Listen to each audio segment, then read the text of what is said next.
Welcome back, listeners of the Tron Podcast. This is your host, Rashad Woods. Today, I have a very special guest today. We have a multi-talented actor, model, as well as painter of murals. And quite honestly, I'm envious of how his body looks, to be honest with you guys, ladies and gentlemen. Nate Mays, how are you? Hey, I'm good, Rashad. Just happy to be here in a little earlier time zone. So I'm just glad we could make this work. And sure. I'm kind of missing sunny California right now, to be honest. Are you back in Arkansas? I'm back in Arkansas, and I love it here so much, but I'm in the hottest month of the year, and it's just brutal. Yeah, I've been down there in August before, to be quite honest with you. So I certainly know exactly what you're talking. I'm right up in Michigan, and we're just having a really, really tough heat wave right now. So, I'm glad you made it back home safely, man, and you got a little AC going on right now, to be honest with you. Yeah, for sure.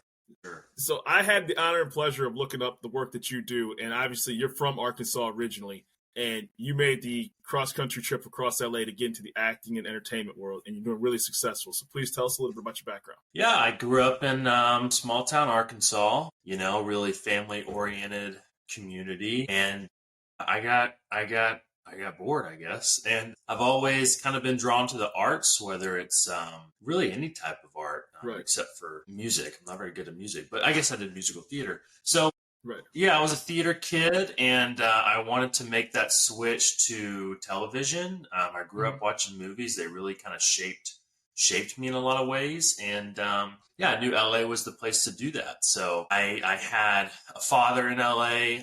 So that was really helpful for the transition. And after college, I just kind of packed up and left. Good for you. And what's amazing is I watched your interview that you had with Eugenia. I don't want to butcher her name. It said you were inspired by watching movies with your grandmother. And that's such a family experience, right? Where you start to see yourself as one of the characters. And you're like, I saw some of your dream roles were like, the Southern rugged kind of outlaw that's really character well developed. And I'm a big fan of Yellowstone, the 1984. So I'm like, while you're saying that, I'm like, I could see like one of those roles for you, right? Like where it's just like, rugged terrain, maybe character flawed, maybe nice guy, not so nice guy. So does that kind of fit your background of your dream roles? Yeah. I appreciate that, man.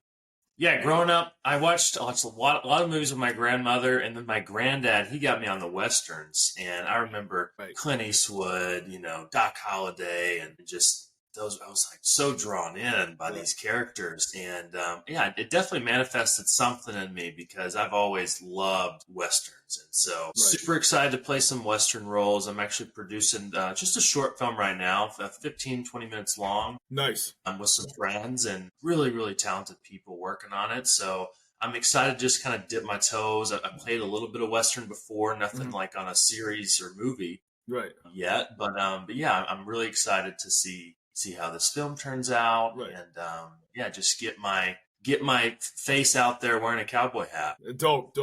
And so one thing about like when it comes to particularly Westerns was, I used to look up film history all the time. I'm far from a history buff, but they made a lot of them because they were back in the day very cheap to make. They could use the same set. You could use a lot of the same actors. You didn't have to build a lot of things. You could, if somebody got knocked out of a window, they could put the window right back up. So, John Ford back in the day when he's making all those movies with, that he made in the Westerns in the 30s and 40s and 50s, it was easy to make just because of the outlaw and the terrain that they had to use. So I thought what was really fascinating about your background coming from Arkansas, what was the culture difference like? I mean, to come from theaters and plays in Arkansas to come to the epicenter of entertainment. Like, had you been there before to at least like prepare yourself? Yes. Okay. Long story short, my dad is my sperm donor. I'm a product of artificial insemination. Okay. Okay. People don't know what that is, Yeah, I do. Yes. So he lived in LA. I met him when I was 18. We shared a common interest in painting. So we started doing murals out in LA together. That was my first introduction to the West. I mean, like I didn't go more west than Texas before I was 18. So I got to LA. I was like, man, this is weird. I would never live here. And then, 5-6 years later, I was like, I gotta live here. Right. And so the culture shock was definitely a lot. It's really easy to make friends in the South.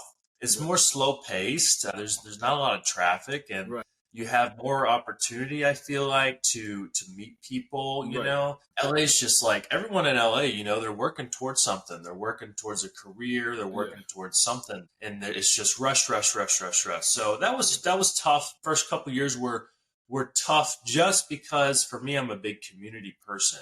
And so not having my community was just different, you know? And so luckily I found my community eventually. And, you know, LA has really great people. It's just a little harder to find sometimes. Right. And at the end of the day, I mean, you know, irrespective of whether it's, you know, at the end of the day, you went from a small town to a big city. So I'm sure if it was a Miami or an Atlanta, that could be something comparable. I thought what was fascinating about your background, first of all, your murals are fantastic. I got a chance to check out your Instagram page. I was like, and one struck out to me in particular, and I want to say this sensitively. What was about the picture with the gentleman over the woman's mouth? That was terrifying, right? What was that mural about, where the woman was kind of crying a little bit, and then he had his hand on her shoulder?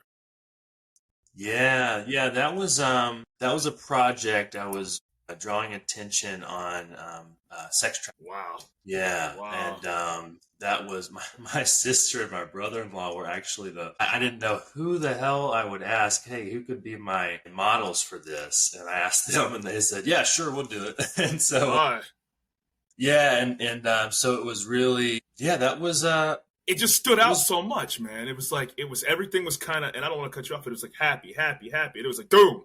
And you're like, whoa. This one just kind of stopped me in my tracks. Yeah, I feel like every artist kind of has their own agenda. I like people to feel something. I like it to be impactful. I think there's some amazing non-objective abstract artists out there. Mm-hmm. I've just always been a realist, and I'm like, well, if I'm going to do a portrait of somebody, you know, it's got to stick them. So yeah, I guess that's what I was trying to do with that. I'm glad it resonated.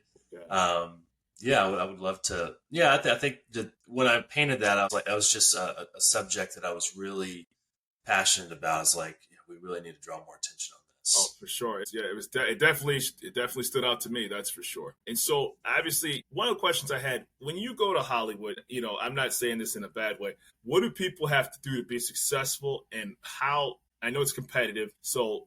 When you first got there, what's your first objective? How do you meet? How do you start landing roles and ultimately get to the success level that you have so far? Yeah, I think there's a certain ladder that you have to climb. There's certain steps you have to take, and I'm still got a lot of steps to go. But, I mean, the biggest thing is just not quitting. I think normally most actors that move out there, they quit in their first 3 years. Got it. Even their first 2. I was a fish out of water, you know. I had some people kind of tell me about the industry, but I really didn't have anyone that was super, you know, hands-on successful inside the industry. So I had to find those people, seek them out. So once I kind of started to see the vision and know what steps I needed to take, then it started becoming easier. You know, when I saw the framework, still hard. For sure. But once I saw the framework of, and we can go down the framework if we want to. Of course. But just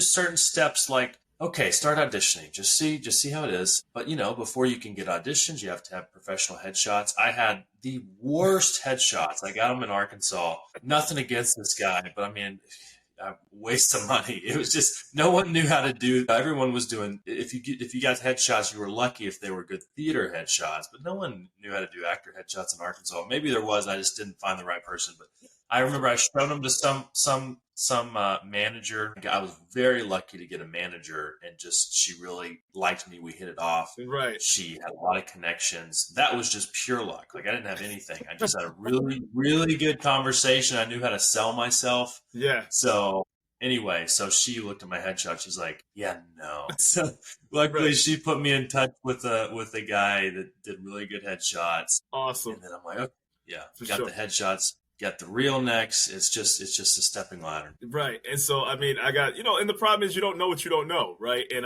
you know, at the end of the day. And so here you are coming from, and this is not a diss to Arkansas. It could be any town, right? You could just be like, hey, looks good to me. You know, I'm glad I got a chance to go in the studio. But there are certain things that have to be, it won't even get made past a certain screening process if it's not in a certain format or a picture quality. It just won't.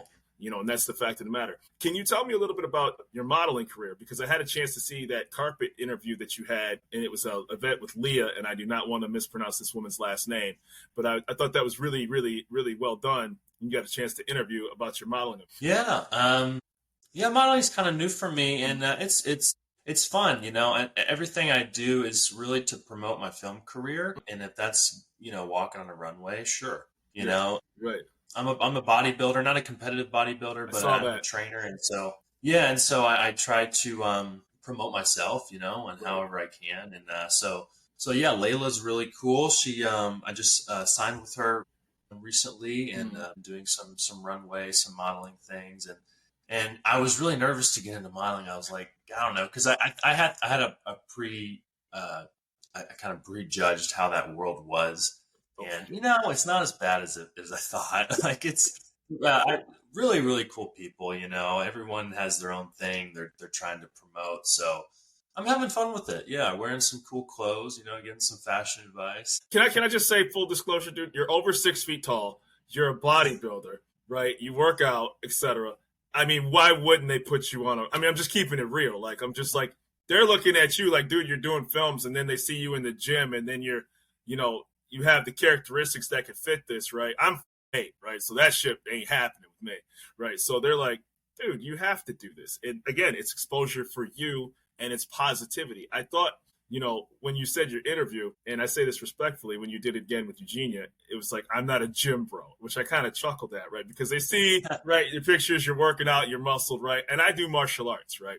So again, there's a stereotype of people who are like, they have to be like an MMA head, so to speak, because they do martial arts. No, that's a real person, and they're not just a quote unquote some type of individual. So I thought that you being well rounded in your skill set, you sell yourself really well, and I want to give you a lot of props and for that as well too. I appreciate that, man. It's a funny thing, like when you get into a world where everyone starts to see you, the higher you climb. And Mm-hmm. so in one end, I'm like, well, I know as you grow, I think a lot of people should adopt. I don't really care how people see me as long as I like how I see myself, Right. and so that's very true for me. But, I also have to think like, well, no, I do have a certain persona to show the public, especially as I take roles, and like I've been offered some really crazy roles in the film industry, and if I took them, that's how I would be viewed in the public eye. And so I kind of go back to any role I'm offered. Could my mom watch it? No, right? And so, Yeah, that's true. That's true. some of them are a little edgy. I'm like, I don't know about this one, but if it's a hard no, then I'm like, I gotta pass, man. My mom can't watch it. So that kind of just helps me. Nothing against people that do some wild stuff out there, For but sure. I want, I got Sleep my at night. value. Yeah, I want to sleep at night, right?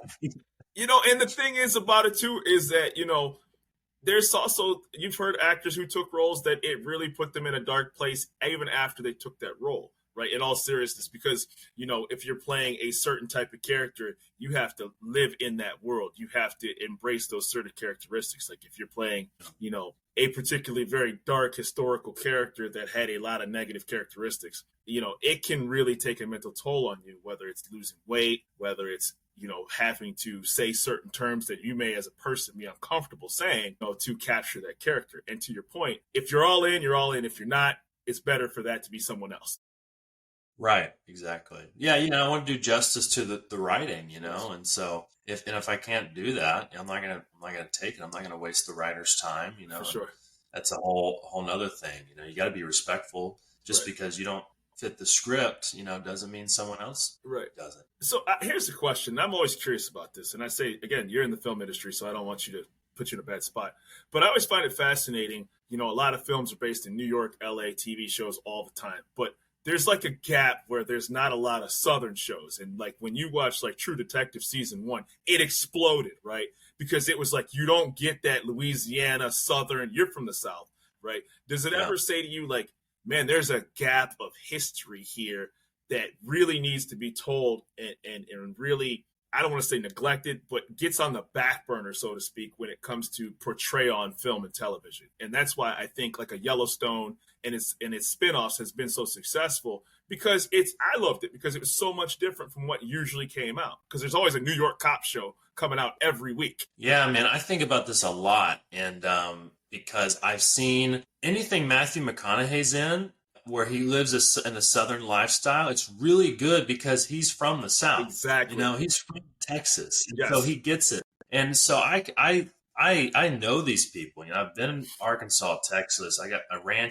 family ranch in Texas, Right. like Louisiana, Tennessee. Like it's beautiful. First of all, I could go on and on about how beautiful the South is, Right. and yeah, it really needs to be brought to light. I mean, if I turn on a show that's Southern, based in a Southern town, I can tell like right off It's not if it's authentic. accurate.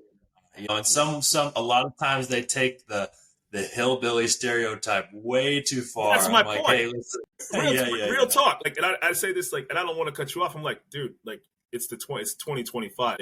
Not everybody has that. Like, this is not the banjo world that, like, you have the internet. They have. And I'm not even like, it doesn't even make me like sensitive or like upset. It's just annoying, I'm just like, no, like you're really missing like the beauty of the South here, Right. like if you want to do a hillbilly story, go like way into the woods of West Virginia, Correct. like sure. I mean, those stories are fun too. Like I've traveled a lot in the South and there's definitely some areas, but very scarce and very rare these days, Right. So there's a lot of stories. Yeah, I think the accents for sure. Like I was watching, might have been Nicole Kidman or some A-list actor that was like the Southern drawl was like just I haven't heard anyone with that accent, So, but what are you gonna do? They're doing their best, I'm sure New Yorkers would say the same about my accent. I'm still working on it. Well, I just found it fascinating, right? Like even like a crime show like Tulsa King, right? Like it's really the same central story of a criminal enterprise, but it's in Oklahoma, right? And so automatically you're drawn to that because you're like, they don't play shows in Tulsa, Oklahoma, right? And it mattered. It mattered because it was different. Yeah, or like Landman with Billy Bob Thornton. Right. I was like, this is pretty damn accurate, And I know I saw some reviews like, oh, girls don't act like that. That's so unauthentic. I'm like, you've never dated a girl from Texas. Yeah. Right. It was right. And like I said, I was like, man, this guy's from Arkansas. I'm just like, it matters so much because when you do see those movies, like there's so much scenery. And like I talked to a fiction writer detective from North Carolina, and I said, what's it like to tell fiction from those areas and stuff? Because they're so unexplored in film and in television. And you're just like, it's just so fascinating because I think that there's a lot more that can be told from your guys' area that just doesn't get justice. And I hope that your future career and the roles you get can start portraying that because I know you have the talent to do so. Thank you, man. Yeah, I would like to. I think it's a cool, I like the niche of kind of showing a little bit of, Southern authenticity in my roles. So right.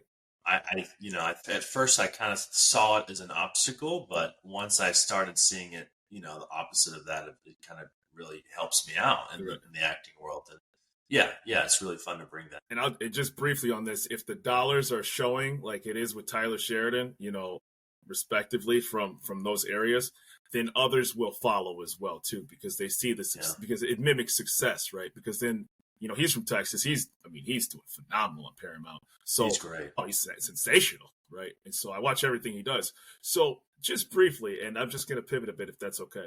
Tell me about your training regimen, man, because like you're in bodybuilding, right? And like I work out, but like how did you get to the point where this became like a part of you? I don't know. I've always been passionate about being fit. I started in organized sports and football at a young age. And I don't know, I've always I really liked it. And I really liked feeling good. So I had some autoimmune issues when I was younger. And that really sucked. And so I really had to learn how to be healthy at a young age because I didn't want to feel like this. And I think a lot of people, something happens to them or, they get in this kind of funk and they don't really know how to get out of it. And so I was blessed, I guess I could say, to just have people in my life to kind of show me, working out, nutrition and how to build on that. And so I became more and more passionate about it.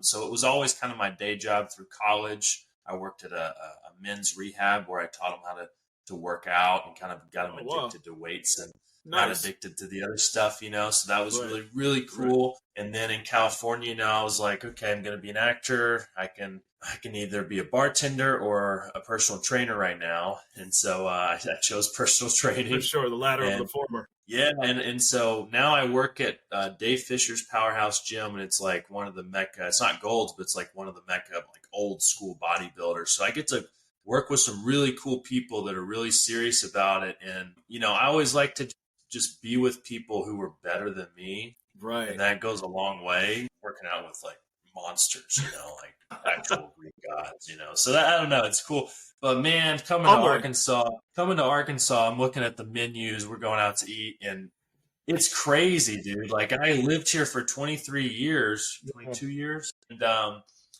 I've been in California, and like it's a complete switch. Like I cannot eat this stuff here anymore. Like my body feels like I go into a coma. Like we got off the plane, and we go to David's Burgers in Bryan, Arkansas. And I'm like, yeah, let me just mess around with a burger. So I get the burger. I try to be good. I take the bun off, just do a steak burger. Yep. Yeah, but then they're passing out bottomless fries. And I'm like, oh, I got to have like 4 plates of those. And then they have free ice cream. I'm like, what is going on? Like, it's just non-existent in California. It's crazy. And I'm sure just being around, the shirtless envy, so to speak. You're like, dude, if I'm going to set myself back months just from 2 weeks back home, so to speak. You know what I mean? Yeah. I got a modeling fashion show when I get off the plane on Wednesday in Malibu, and I was like, I'm going to see these fries. Yeah, it's always, and I got to give you kudos, man. I'm sure you'll find a way to recover and get in those necessary hours.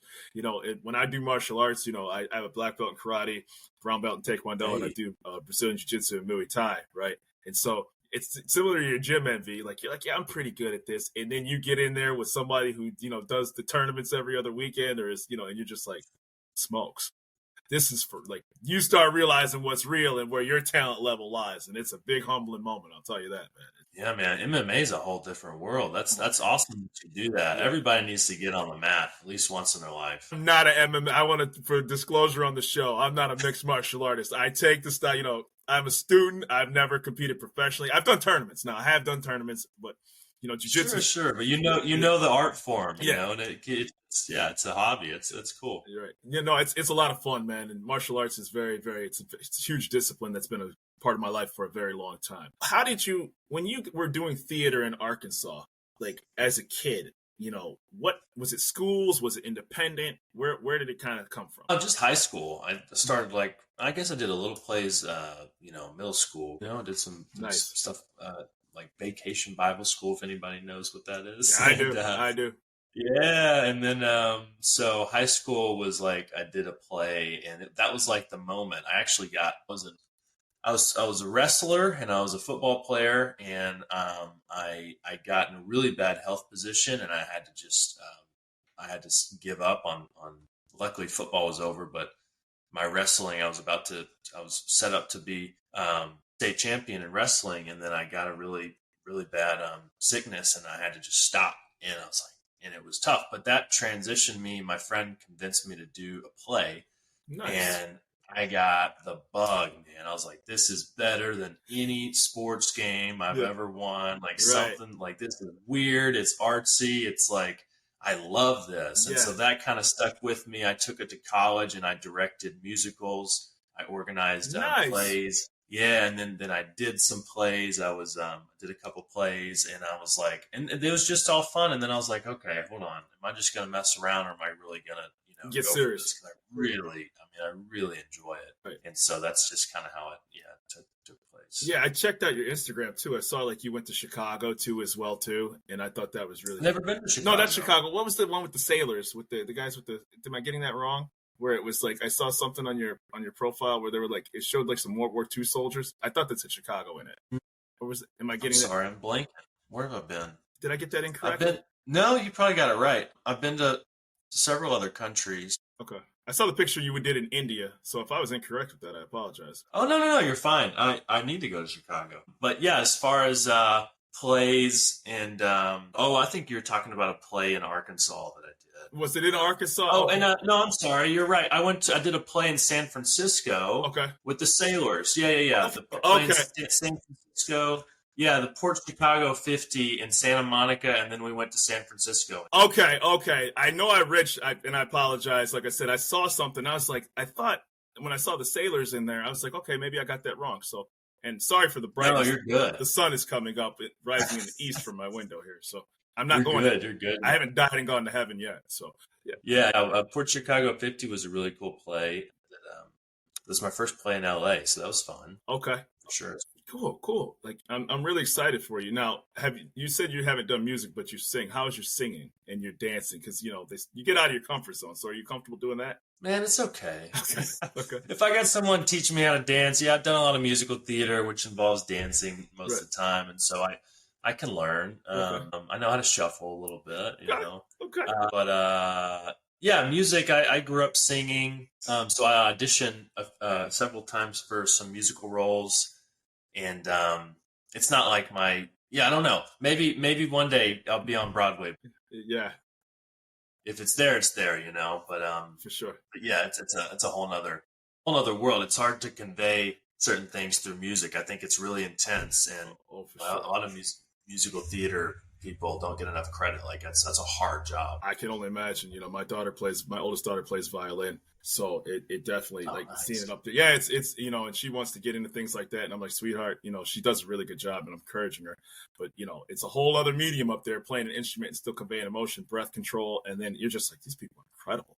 They really are. So I want to be very respectful of your time. So one question I just want to ask to end off with is, what advice do you give inspiring actors, to get into film, modeling, and the entertainment industry, such as yourself or just anybody in general? Know your why.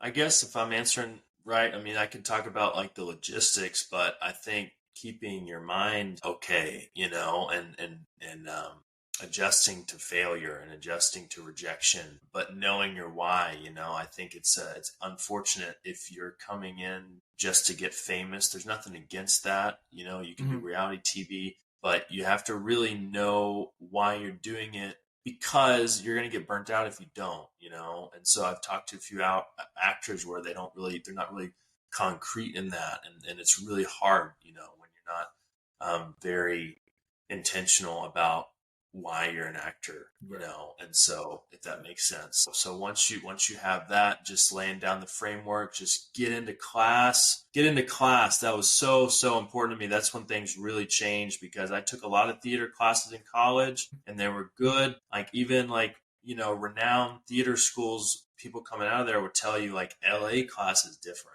It's totally different. So, I started at Berg Studios, and I took classes at the Groundlings School Improv, and now I'm in a private school, Monet Studios. Wonderful. She's from Berg, and she's just amazing. And I'm just so fortunate to, first of all, be in a class of very talented actors, working actors, and then be with someone that's done it. She's been in the movie. She's been in the TV series. Right. And so just surround yourself with people who have been there. Because it's very hard, if not impossible, to do that on your own. For sure. So yeah, like go back to what we were saying, like be around people that are better than you, be around people that are going to push you. Absolutely.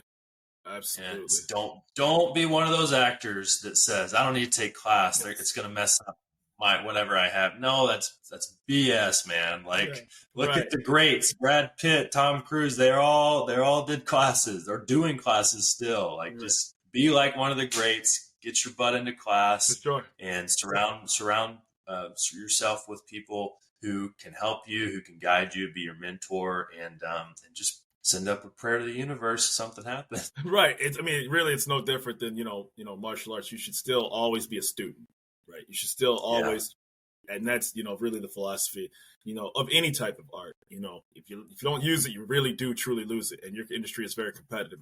And again, I want to give you a lot of credit for taking that leap of faith in yourself and that belief, because you're doing really well. And I'm honored that, that you carved out time out of your busy schedule, because like I said, my podcast is just a guy out of Detroit trying to find his niche. So I really appreciate your time. I love it, man. I'm always down for a good conversation. I really enjoy these podcasts, and you're a great host. And appreciate that. Yeah, man.